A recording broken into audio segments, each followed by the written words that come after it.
Some days I'm hesitant to do this job, and not just because of the unmarked van that parks outside my window with the camera on the roof. It's because deconstructing is a tool, one that cannot always effectively take things apart in the meaningful way. It can lead to mistakes like Nemesis, which sought to echo prior success by looking at the components of said success, yet failing to capture the essence of it, to essentially stitch body parts together and be confused that this creation did not live. Because with yesterday's Enterprise, we have a case where there are so many things to point to, or we can say, here it went right. This is what worked. That's a point that provided cohesion amongst these elements. But there's more to it than that. Yesterday's Enterprise is not a machine to be taken apart. It is an infinitely divisible piece, a sand painting, if you will, where everything just flows together and complements each other. Dissecting it doesn't fully capture how everything went right when it could have so easily crumbled. The episode opens with Guinan introducing us to Worf's eventual beverage of choice, yes, prune juice. Warriors drink. Sure it is. Sometimes I think Worf needs to fit things into that worldview to justify him to himself. Yes, this IKEA bookshelf is the furniture of honor, the best to display my classical bell collection. A warrior's hobby. This is a short scene, just a minute and a half, but it's not just filler. This is a character episode. And besides the reminder we have that there is a Klingon on board, the mark left upon us of the world as it is. Worf is one of the noblest of his people, and so here he represents the Klingons as the hallmark of this reality, and so serves as a contrast to the faceless Klingons that will come later. Because that anomaly out there isn't a doorway to a mirror universe. It shows us this reality with this one change, one minor change, and all the repercussions that come from that. The scene also allows us a reminder of the normalcy of the Enterprise D and of Guinan's role here, to serve as a contrast to what is to come. It may seem like it's a pointless delay, but in fact, this scene helps emphasize the changes that are about to occur. Out of the rift comes a ship, and with it everything changes on the Enterprise, and Worf is replaced with Tasha Yar. This story was the result of two separate ideas being fused together, one about a past Enterprise coming to the present without changing the timeline, and Picard having to deal with the implications of sending it back to preserve recorded history, and another that was made specifically to allow Tasha back, involving using the Guardian of Forever and having something go wrong so that the Vulcans become an aggressive Romulan-like expansionist power. Michael Piller suggested combining the two stories to get what we have now, a great fusion. The latter brings in atmosphere, conflict, and appeals to the science fiction fans' often present thought, what if? And the former brings in nostalgia by being a kind of midway point between the current Enterprise and the Enterprise of ages past, and also brings in a moral conflict to deal with. And they fit together seamlessly, which is surprising given that they had to rush the script out in days because there were scheduling problems. And not only does it have a wall of text for the writers, it needed a second half wall to fit the rest on. So yes, we see it as the Enterprise C from 22 years in the past. They were in a fight against the Romulans, hopelessly outnumbered, trying to answer a distress call for a Klingon colony. Well, in this reality, that colony was destroyed, and years later, the Klingons and the Federation were at war. That was the change. If the Enterprise C had been lost in a battle to defend that colony, even if they failed to actually defend it, just trying to do it, the Klingons' attitude would have changed and the war averted. It actually ties in nicely with the Worf Tasha scene from Skin of Evil, where the last conversation we had between those two was about his certainty of her winning a martial arts tournament.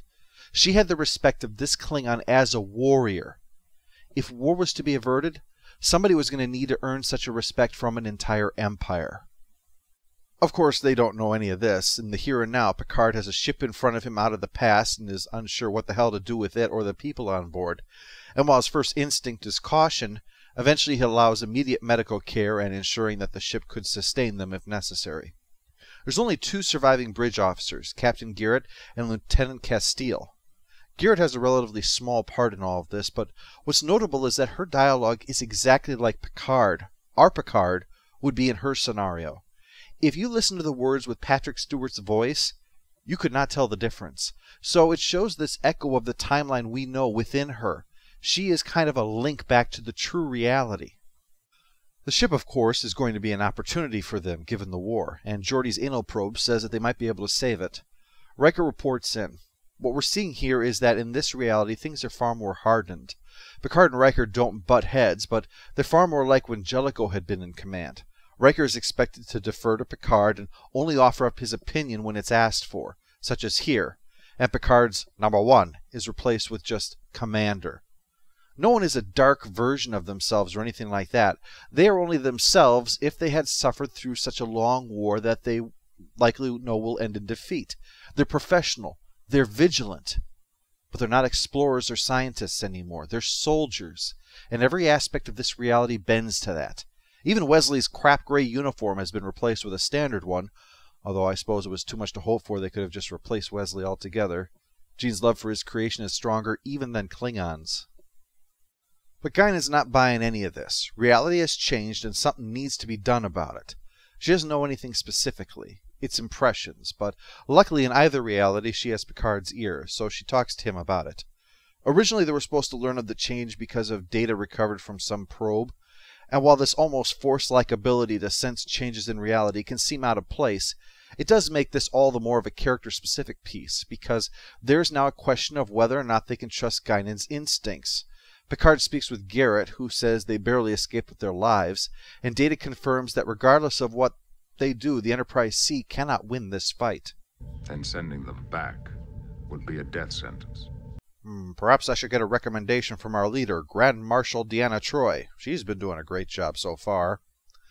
These people may be different, may have been through a rough time, to put it mildly, but they are still the people that they are, so Picard cannot condone just sending these people away on a whim. And his response is telling.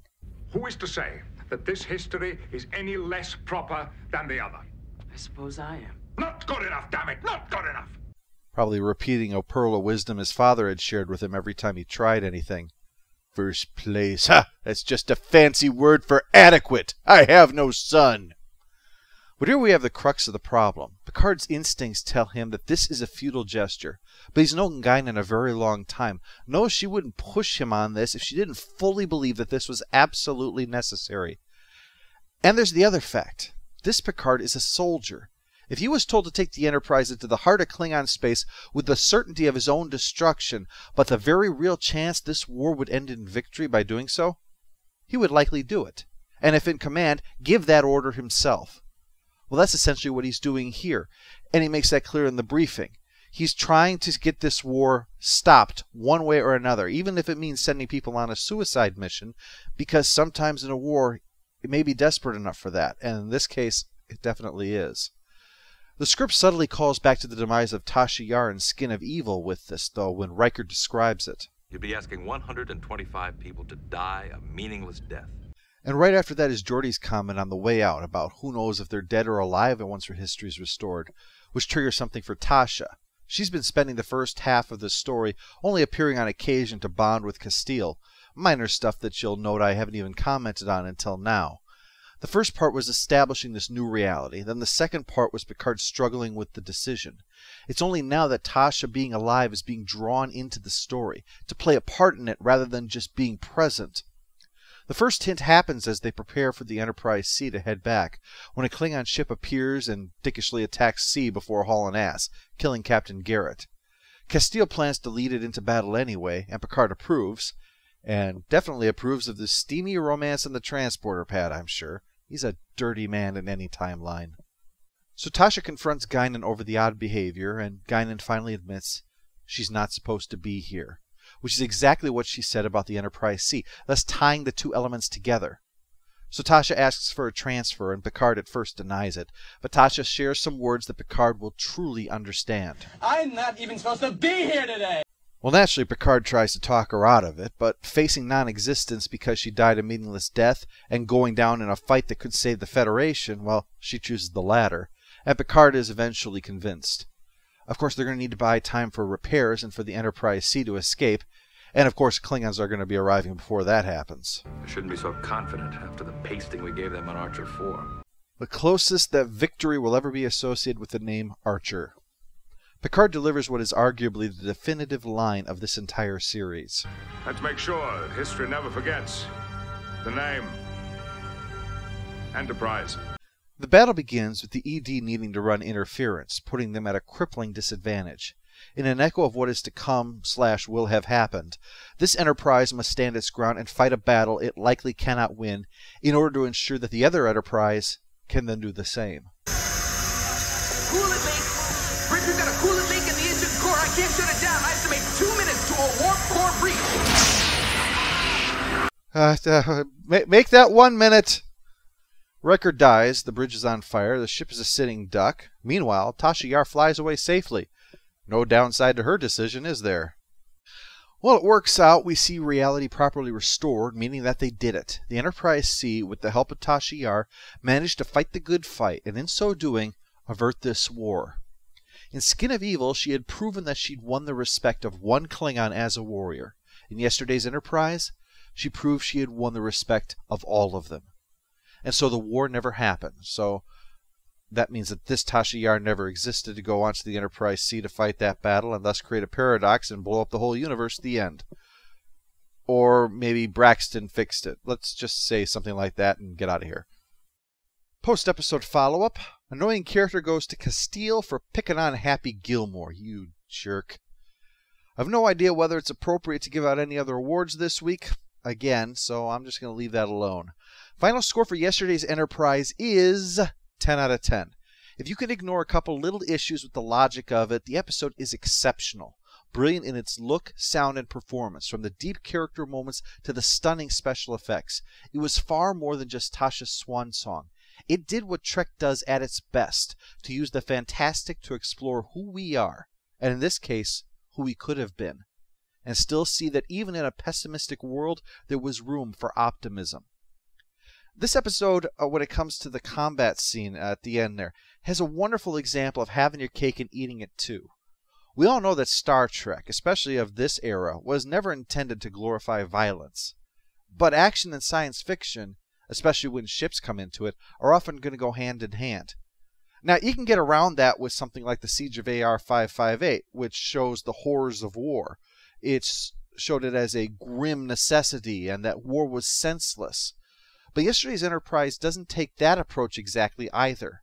Instead, we're aware of this war. We're witnesses of how it has changed the familiar into this hardened place with hardened people. The action itself that we see is not fatalistic, even though all of it is doomed to lead to death and defeat. Nor is it a triumphant march to glorious end either. Its tone is everything. There is nobility, but no pride. There is grim resignation, but not despair. And there is stirring combat, but no gratuitous action. Yesterday's Enterprise walks a tightrope so fine you can't even tell it's there. It seems to be walking on air and looking stylish every step of the way. And its time in the franchise was just right. It showed us our heroes facing inevitable defeat and the destruction of the Federation. But it was all just what could have been. We saw them face an end, but it was okay. Then later that season it happened again with the Borg, and this time there was nobody there standing around saying that this should not be happening. No one to say we could just wipe this threat away. Yesterday's Enterprise showed us a bad dream that made it all the more terrifying when it showed up in the waking world. So if I were to try to take this episode apart, I'd have to say what worked to make it the success that it is an emphasis on character, exactly the right amount of action to be exciting without going overboard, tying into the mythology of the show without in any way being inaccessible. You can appreciate it more, but you're not in any way lost without it. A strong technical team for effects, set redressing, lighting, etc., and even Dennis McCarthy delivering some pretty impressive music. In short, yesterday's Enterprise set the high water mark for the show because it did what TNG was best at. Everyone involved in all aspects of it did exceptionally well, and successes like this allowed the series to seep into popular culture and to ensure that, yes, even our history will likely never forget the name Enterprise.